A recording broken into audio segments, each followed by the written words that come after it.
கை நீட்டி வை. இந்த பறந்துடும். கையில் எடுத்துக்கோ. கை பக்க தள்ளி வை. அசையாது. அதை சுத்தி அசைஞ்சினா பராது.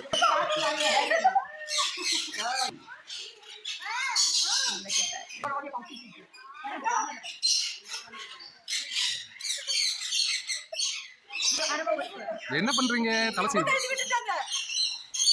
இங்க பாரு. அம்மா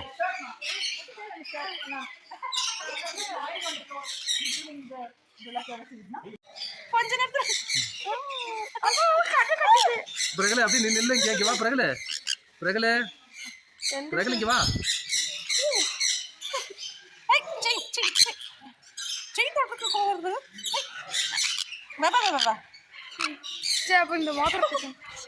சொல்லக்கூடாது. 2 தடவை கிளிப்ப குத்திட்டேன். 2 தடவை வந்து கழிச்சு விட்டு போயிட்டாங்க. என் முடி